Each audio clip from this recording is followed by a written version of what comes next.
President Aquino left for Busan at about 9 o'clock this morning. In his departure speech, the president assured that while attending the Busan summit, he will continue to monitor the rehabilitation and relief operations to bring back to normal the life of the people in the areas affected by Ruby.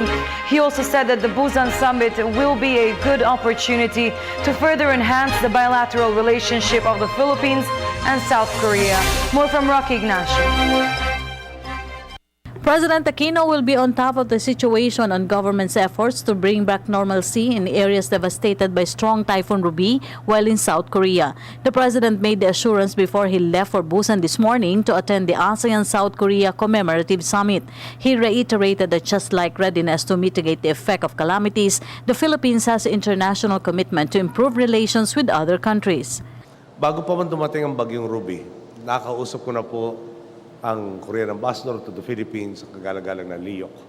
Maaga pa lang, inabiso na po natin siya na ang pagtulak natin patungong South Korea para sa ika-25 commemorative summit ng ASEAN at ng Korea ay nakasalalay sa tindi ng pagtama ng bagyo sa atin. Ayon po kasi sa forecast, tatahak ito sa mga lugar na tinamaan noon ng Bagyong Yolanda. Batay sa mga huling ulat na ating natanggap, lumalabas na hindi po ganong kalawak at kaluba ang dinulot na suliranin nito sa atin. Ang totoo, may mga nag-aalanganin pang magmungkahi na magdeklara tayo ng National State of Calamity. Kaya lalo tayong binigyang kumpiyansa nito sa ating adhikain, kasabay ng pagtugon sa mga problema sa loob ng bansa, itinutuon din natin ang ating atensyon sa ugnayang panlabas ng Pilipinas. Ang sinisiguro ko naman po sa inyo, patuloy akong susubaybay sa pagpasok ng mga ulat, buong buo ang ating tiwala sa mga miyembro ng ating gabinete na namamahala sa mga hakbang na isinasagawa ng inyong pamahalaan upang masigurong maibalik sa normal ang takbo ng buhay ng mga kababayan nating apektado ng Bagyong Ruby. The Philippines and South Korea are allies in maintaining regional development, security, and economic stability. Alam naman po natin, matagal na matalik na kaibigan ng Pilipinas ang South Korea. Isa itong relasyong pinanday na mayamang kasaysayan ng pagkakapit-bisig para sa demokrasya, kalayaan at kaunlaran. Mula sa pagpapalago ng ekonomiya, sa pagpapaiting ng pambansang seguridad, pagpapasigla sa turismo, hanggang sa masusing ugnayan sa pagitan ng ating mga mamamayan, katuwang talaga natin ang South Korea. Halimbawa po, may mahigit 1 milyong turista po silang lumalapag sa ating bansa noong nakaraang taon. Ang kumpanyang Hanjin naman na mula sa kanilang bansa, tumulong na gawin tayong 4th largest shipbuilding nation sa buong mundo.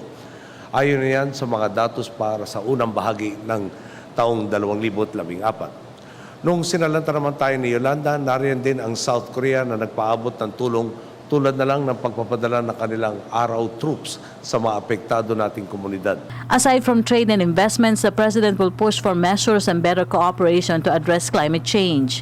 Nananabik po tayong muling makausap si President Park. Kukunin natin ang oportunidad na ito upang lalong mapalawak at mapaigting ang kooperasyon ng Pilipinas sa kanila at maisulong ang stabilidad at kaunlarang kapakipakinabang sa ating mga bansa. Gayun din, sa mga pagpupulong sa biyaheng ito, isusulong po natin ang ating advokasya kaugnay ng global climate change.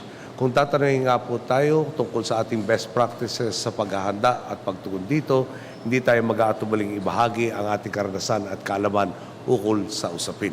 South Korea is the last foreign trip of the President for this year. The President said he will use the opportunity to extend more benefits for the Filipinos. Tunay po, hakbang bawat hakbang, nakikita na natin at ang buong mundo ang kakayahan ng Pilipinas na makamit ang makabuluhang pagbabago.